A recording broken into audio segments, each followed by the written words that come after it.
Question है a radius, a solid sphere has a radius, a solid sphere has a radius capital R. If the radius of gyration,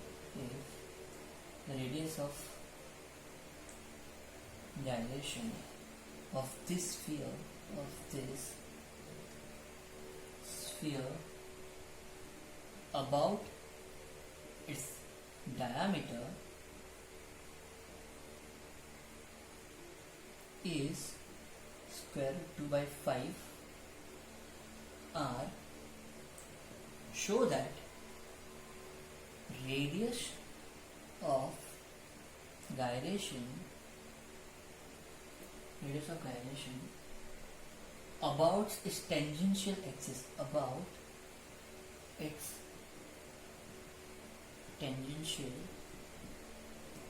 tangential axis of rotation is 7 by 5 r. देखो ये question काफी conceptual है तो समझिए, ठीक है। Solid sphere की बात चल रही है तो आपको पहले पूरा क्वेश्चन समझ में आना चाहिए कि कुछ क्या बात क्या चल रहा है, ठीक है। तो अगर एक सॉलिड स्फीयर ऐसा स्फीयर पकड़ लीजिए वैसे, ठीक है, ये स्फीयर हो गया आपका। अब solid sphere has a radius r, तो आपका ये रेडियस r हो गया, ये भी रेडियस r होता है, ये भी रेडियस r है, ठीक है। If the radius of gyration of this sphere about its diameter is root 2 by 5 r, ठीक है, about its diameter दिया है तो आपको क्या निकालना है, about its diameter है तो आपको निकालना है show that the radius of the gyration about a tangential axis of rotation। tangent axis आप कहाँ बना सकते हो, सोचो, एक टेंजेंट एक्सिस आप यहाँ बना सकते हो, यहाँ बना सकते हो, कहीं भी बना सकते हो सरफेस पे, ठीक है।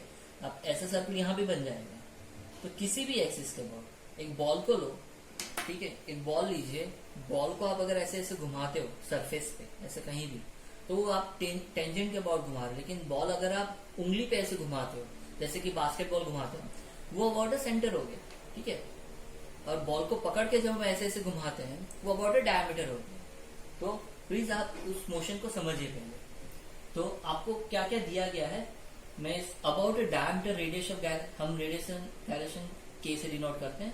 सो K about diameter is root 2 by 5 r, ठीक है। मास दिया है m, कैपिटल M पकड़ लीजिए, तो capital M is equal to mass of solid sphere, ठीक है। और क्या दिया गया है, अब मैं ये समझ लेता हूँ कि रेडियस ऑफ गायरेशन अबाउट से टेंजेंट जो है वो kt है, वो कितना, ठीक है। तो kt मुझे निकालना है बेसिकली ये, और वो आना चाहिए रूट 7 by 5 r। ये शो क्वेश्चन प्रूफ है तो प्लीज थोड़ा अच्छे से समझिए, ठीक है। तो क्वेश्चन में क्या क्या दिया गया है, रेडियस ऑफ गायरेशन दिया गया, रेडिएशन गायरेशन का इक्वेशन सबको याद है, I is equal to mk²। I क्या है, मोमेंट ऑफ इनर्शिया, तो मोमेंट ऑफ इनर्शिया से ही काम आगे बढ़ने वाला है। तो हम क्या करने वाले हैं, बहुत सिंपल है, बस एक छोटा सा थियरम यूज करना है। और वो थियरम हमारा क्या है, वो थियरम हमारा देखो इसके अबाउट है तो ये निकालना है। तो क्या कौन सा थियरम यूज होगा, पैरेलल एक्सिस थियरम, क्योंकि ये एक्सिस ऐसा है, आप इसके आप कोई भी दो एक्सिस पकड़ सकते हो, आप इसको घुमा दो तो भी देखो, कोई भी दो पकड़ो जो आपको सबसे ज्यादा अच्छा समझ में आए, वो दो एक्सिस हम ड्रॉ कर रहे हैं ताकि आपको क्वेश्चन समझ में आए। तो अबाउट टेंजेंट अगर मैं ये बनाता हूँ और अबाउट सेंटर ये है, ठीक है, आप डायमीटर ऐसे बनाते हैं, ठीक है। तो ये डायमीटर है और अबाउट टेंजेंट है, ये पूरा डायमीटर पकड़ लीजिए, ठीक है। तो इसके अबाउट ओमेगा दिया गया है मेरे पास, इसके अबाउट मोमेंट ऑफ इनर्शिया का दिया गया है, तो इसके अबाउट निकालना। तो अगर ये है IT, तो IT क्या होना चाहिए, IT is equal to moment of inertia about the diameter plus इसका कितना शिफ्ट हुआ ये, तो ये कितना शिफ्ट होना चाहिए, रेडियस जितना ही, तो मास इंटू रेडियस स्क्वायर। ये कौन सा थियरम है, पैरेलल एक्सिस थ्योरम। तो आपको बार बार ये याद रखना है कि कौन सा थ्योरम यूज कर रहे हैं हम, ठीक है। चलो आगे बढ़ते हैं। तो अब हम सब सब्स्टिट्यूट करेंगे। एम आई क्या है, एम के स्क्वायर, तो मास तो सेम रहेगा एम के टी स्क्वायर। आई डी क्या है, M K D square plus M R square. तो देखो मुझे एक रिलेशन मिल गया के डी और एक्स के बीच में, तो सब जगह से एम कैंसिल होने वाला है, ठीक है। चलो कैलकुलेशन आगे बढ़ाने के लिए मैं इतना पार्ट रब कर रहा हूं, तो प्लीज समझिए। चलो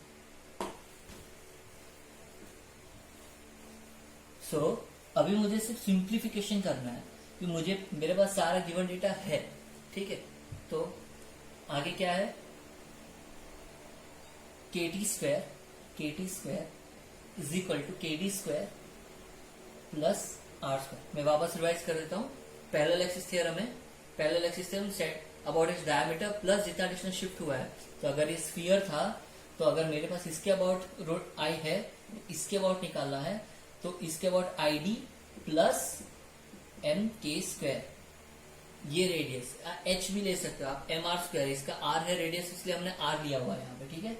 और हमें इसके अबाउट निकालना है आई टी के अबाउट, तो I D plus M R square parallel axis theorem use करके हम किसी भी एक्सिस में निकाल सकते हैं। याद रखो अगर ये एक्सिस यहाँ कहीं भी हो तब भी मैं निकाल सकता हूँ, इसके बाद भी रोटेशन निकाल सकता हूँ अगर मेरे पास ये डिस्टेंस है, ठीक है।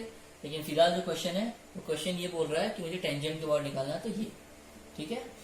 चलो सो के टी स्क्वायर निकालना है, तो K T square is equal to K D square. K D कितना दिया गया, 2/5 आर स्क्वायर, अब स्क्वायर है तो 2/5 R square plus R square, ठीक है।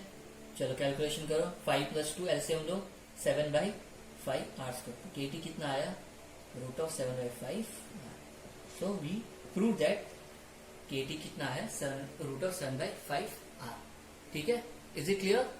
अगर आपको अभी भी क्लियर नहीं हो रहा तो प्लीज क्वेश्चन वापस रिवाइज कीजिए एक बार। ओके आगे बढ़ते हैं नेक्स्ट क्वेश्चन, ठीक है। तो हमने अभी तक जो भी डिस्कशन किया उसमें पैरेलल एक्सिस थ्योरम आ गया, स्फीयर के हमने 2 क्वेश्चन कर लिए, ठीक है। 3 क्वेश्चन हो गए। अब आगे क्वेश्चन नंबर 4। क्वेश्चन लिखिए। क्वेश्चन है आपका कि एक torque of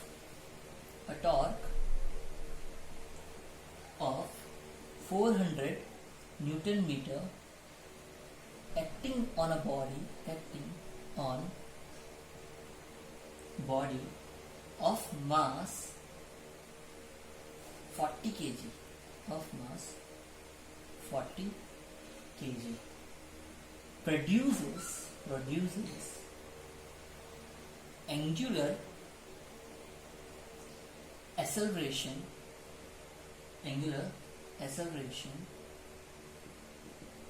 of 20 radian per second square.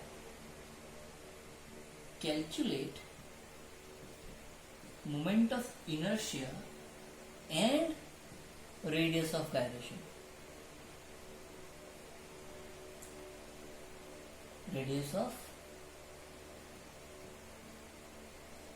gyration of the body. बहुत डायरेक्ट क्वेश्चन है, ठीक है। गिवन डेटा लिखिए। टॉर्क दिया गया है, टॉर्क क्या होता है 400 न्यूटन मीटर, और क्या दिया, acting on a body of mass 40 kg, मास दिया आपको 40 kg, ठीक है। Produces angular acceleration of 20 radian पर सेकेंड स्क्वायर, अल्फा भी दिया गया। देखो अगर आपको न्यूमेरिक सारी इक्वेशन अच्छे से याद है तो डायरेक्ट क्वेश्चन है, ठीक है। कैलकुलेट मोमेंट ऑफ इनर्शिया, आई निकालना है, और क्या पूछा है, रेडियस ऑफ गायरेशन के निकालना, ठीक है। तो अगर आई मिल जाता है तो आप एम के स्क्वायर से के निकाल सकते हो, आसान है। एम तो आपको दिया गया है, तो बेसिकली आपका मेन क्वेश्चन है कैपिटल आई क्या होना चाहिए और आई कहाँ से निकलेगा। अभी देखो ज्यादा लोग यहाँ पे कंफ्यूज भी हो सकते हैं कि यहाँ पे तो सर कोई शेप नहीं दिया है बॉडी का, तो कैसे निकालोगे। तो उसके लिए हमें इंफॉर्मेशन दिया गया है टाउ। तो टाउ क्या होता है, टाउ आपका क्या होना चाहिए, गिवन डेटा लिख लिया, ओके। सो टाउ आपका क्या होना चाहिए, आई अल्फा। हमने पहले क्वेश्चन में ये डिस्कशन किया था तो टाउ आपका हो गया आई अल्फा, अल्फा दिया गया है, टाउ दिया गया है, सो इट्स डायरेक्ट क्वेश्चन।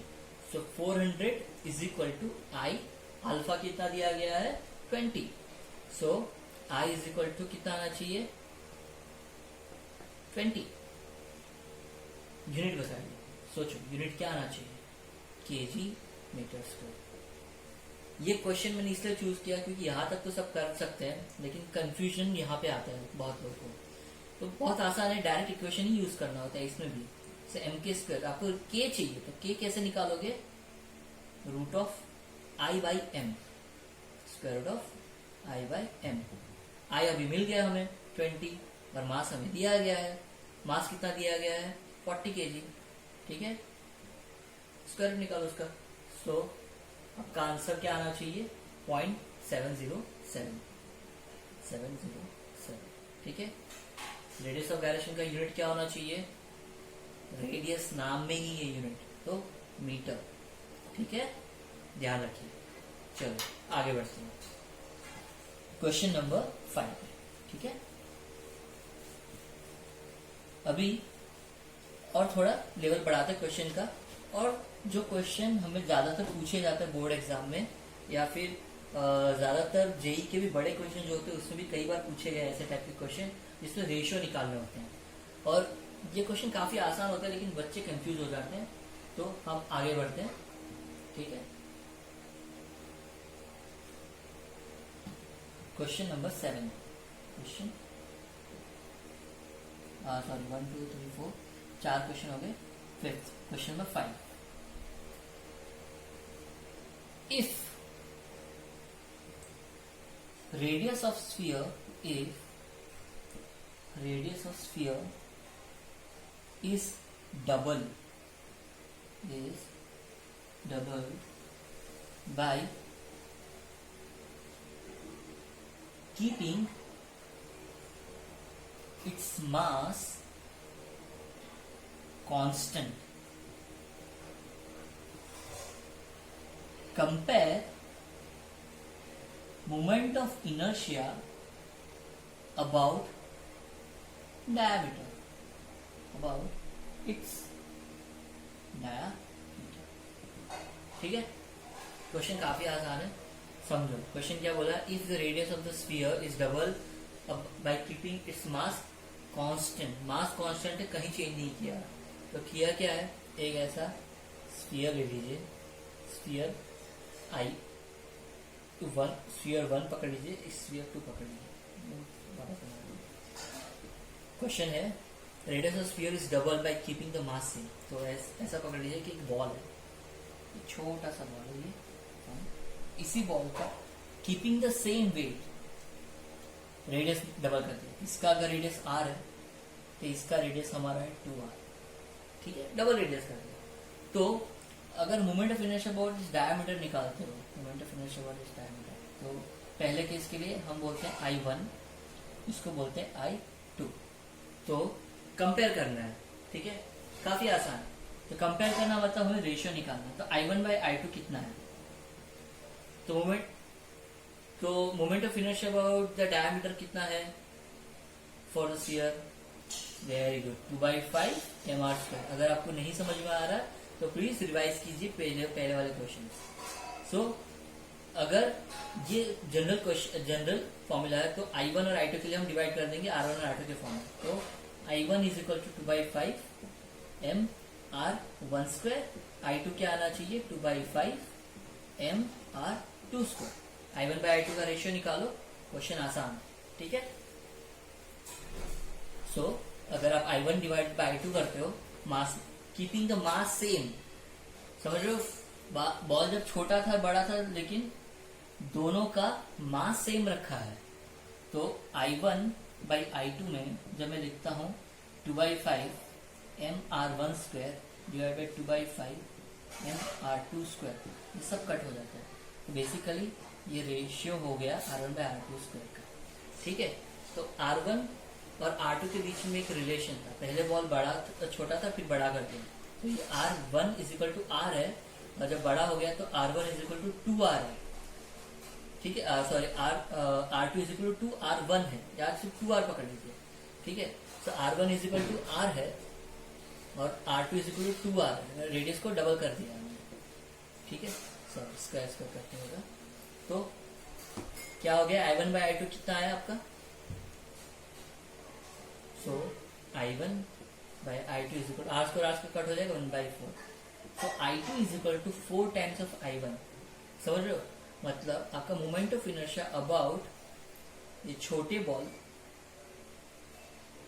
अगर सॉरी अबाउट अगर मैं बड़े बॉल का निकालता हूँ जो नया है I2, ये I2 4 गुना ज्यादा होता है छोटे बॉल से, दो मास सेम है। सोचो एक छोटा स्फीयर था, बड़ा स्फीयर है, मास सेम होने के बावजूद भी सिर्फ उसका शेप चेंज करने पे सॉरी सिर्फ उसका डायमेंशन बढ़ाने पे उसका मोमेंट ऑफ इनर्शिया बढ़ रहा है। आपको ये चीजें याद रखनी है, ठीक है।